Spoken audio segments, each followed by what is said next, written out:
제가 이 시간에 검토하고 싶은 내용은 세종청사와 관련된 내용입니다. 아, 예, 예. 예, 이 세종청사는 국민의 재앙입니다. 오늘 언론에 보도된 내용으로 분석해 보겠습니다. 공사비 3,714억 원 규모의 세종시 신청사 국제 설계 공모전에 당선작이 발표된 가운데 공모전을 이끈 심사위원장이 당선작을 정해놓고 짜고 친 심사였다. 그래서 결과에 불복하고 심사위원장직을 사퇴하는 사태가 발생되었습니다. 이 심사위원장은 지난 4월 세종시 행정중심 복합도시의 초대 총괄 건축사로 임명된 건축가 아르키움 대표 김인철 씨입니다. 이분이 어제 세종시 행정중심 복합도시 건설청, 이거는 이제 행복청이라고 하죠. 이 행복청에서 당선작 발표 직후에 후대에 부끄러울 말도 안 되는 일이 심사장에서 벌어졌다고 해서 지금 그 파장이 쉽게 가라앉지 않을 전망입니다. 일파만파로 퍼지고 있습니다. 29일 열린 심사장에서 이미 심사위원장직을 사퇴하겠다고 밝히고 그 자리를 박차고 나온 상태고 총괄 건축가직도 사임하겠다고 밝혔습니다. 이 김인철 대표는 행정중심 복합도시에 건립되는 공공건축물의 가치와 품격 향상을 이끌어가는 임무를 맡은 1호 총괄 건축가라고 할 수 있습니다.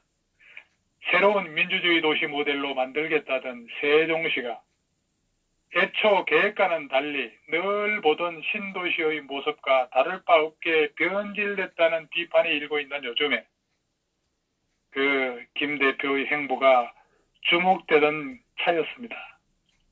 그는 세종시를 더 나은 공간으로 만들기 위해서 더 멀리 바라보며 계획했던 것들이 있었지만 지금으로서 모든 것이 불가능해 보인다며 당선작은 세종시 행정중심 복합도시의 조화를 깨고 결국 도시의 애초 컨셉을 무시한 채 실패한 도시로 만드는 안이라고 아주 폭탄 선언을 한 것입니다.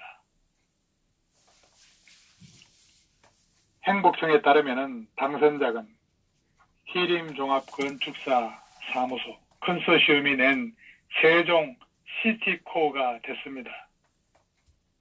현 청사의 중심부에 들어설 건물은 연 면적만 해도 13만 평방미터가 됩니다. 14층 규모입니다. 지상 8층 규모로 구불구불 이어지는 기존 청사 사이에 우뚝 솟아오른 형태라고 할 수 있겠죠. 정부 세종청사의 새로운 구심점 구축을 통해서 전체 행정타운 완성을 표현했다는 게 이게 행복청의 설명인데, 그렇지만은 심사위원장의 의견은 완전히 달랐습니다. 대체 심사장에서 무슨 일이 있었던가요? 규모가 4만 평에 이르고 설계비만 140억 원에 이르는 이런 대형 프로젝트였습니다. 그래서 공모전을 1차, 2차로 나눠서 진행하기로 하고 7명의 심사위원과 합의해서 진행을 했다는 겁니다. 그런데 1차 심사 결과 5팀으로 합축이 된 거고, 그래서 2달여 만에 준비기간을 거쳐가지고 지난달 29일 2차 심사를 한 것입니다. 당선작처럼 세종시의 도시계획과는 전혀 어울리지 않는 타워형 건물은 애초부터 배제시켰다는 게 심사위원장의 얘기입니다.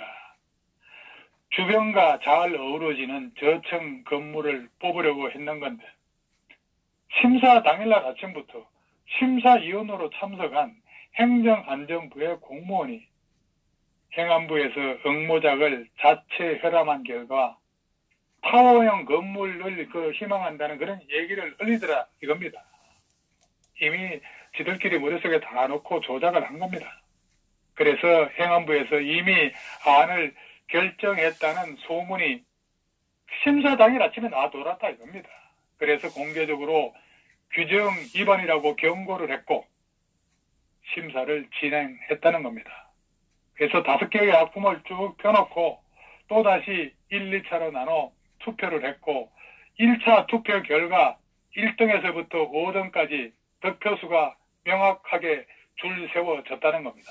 그래서 잘 됐구나 싶었는데 타워형인 당선작이 2등이었고 2등으로 떨어진 저청형안이 1등이었는데 이 둘을 다시 놓고 결선 투표를 하는데 갑자기 판도가 뒤집힌 겁니다. 바로 이것은 뭐 때문일까요? 행안부, 행복청 이런 인사들이 모두 2등을 1등으로 밀었다는 겁니다. 자, 그렇다면 뭐가 문제였을까요? 행복청 공무원들이 그러더라는 겁니다. 어떤 심사위원은 행안부 추천으로 들어왔고 행안부 의견을 대변할 수밖에 없었고 또 다른 심사위원은 세종시 편이라 타워형을 꼽았을 거라는 겁니다. 시장이 타워형을 원한다는 얘기도 들었고 문제는 국민이 낸 세금이지 국가 예산을 집행에 짓는 그런 공공건축이 단체장이나 기획하는 공무원의 기호로 결정된다는 겁니다.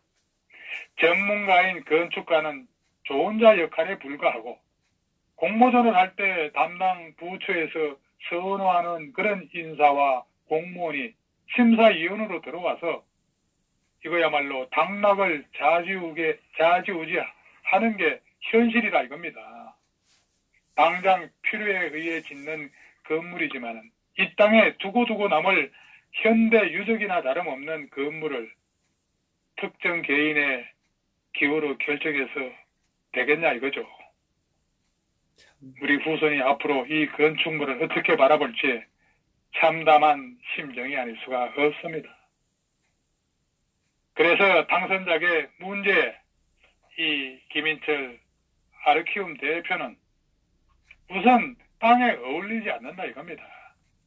제가 언젠가 그 노자의 얘기를 들어 인법지, 지법천, 천법도, 도법자인이라는 말을 한 적이 있습니다. 사람은 땅을 본받고 땅은 하늘을 본받고 하늘은 도를 본받고 도는 자연을 본받는다 라는 게 그 도덕경에 나옵니다. 이 아르키움 대표 김인철 씨 역시 땅에 어울리지 않는다는 겁니다. 그래서 지금 세종시 정부청사의 가장 중요한 컨셉트는 평평한 플랫시티이자 연결됐다는 이 링크시티라는 거죠. 그런데 그 가운데다가 고층 건물을 세운다는 것은 이거야말로 말이 안 된다는 거죠. 완전히 세종시 자체를 실패작으로 만드는 그런 일이다. 이렇게 주장을 하고 있는 겁니다. 그게 들었으면 세종시는 이것도 저것도 아닌 것이 된다 이거죠. 애초에 컨셉트가 일괄되게 유지되지 못하고 훼손되기도 했지만 현재를 보완하고 완성할 수 있는 안을 뽑아야 했다 이겁니다. 그런데 문제 많으니까 더는 이렇게 안 짓고 우리식으로 지을래 하고 하면은 되겠냐 이겁니다. 세계 어느 도시계획가가 봐도 웃을 일이다. 이렇게 지금 아르키움 대표는 일갈하고 있습니다.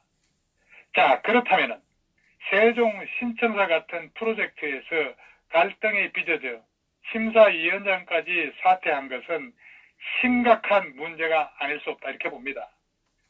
항상 만장일치가 될 수는 없지만 어떻게 심사위원장도 없는 가운데 결론을 낼 수 있단 말이죠. 이건 공공건축 설계 공모의 운영 방식도 문제입니다. 그리고 발주처인 행안부와 행복청 직원이 심사위원으로 선정된 것도 이것도 말도 안 되는 겁니다. 이상한 겁니다. 주최 측은 필요한 경우에만 의견을 전달할 뿐 직접 심사를 하진 않아야 공정한 결과가 나올 텐데 왜 거기까지 끼어들었는지 이것도 이해할 수 없는 일입니다. 그래서 세종 청사 자체가 민족의 재앙이다. 저는 그렇게 판단을 합니다. 사진을 딱 봐도 2번이 훨 낫습니다. 지금 선정된 1번은 진부한 디자인이고 말이죠. 오늘 아침 일찍 이 기사를 훑어보니까 뒤에는 공무원의 비리가 숨어 있을 확률이 아주 높습니다. 왜 공무원이 무리해 가면서 저런 액션을 취했을까요? 돈이 안 되면 저런 짓을 공무원들이 안 했겠죠. 공무원들이 단합해서 윗사람이 선호한 작품을 결정한 것으로 보입니다. 이런 방식은 부패한 공무원들이 써먹는 그런 수법이 아닐까요? 김인철 위원장은 올바른 사람으로 양심을 고백한 것 같습니다.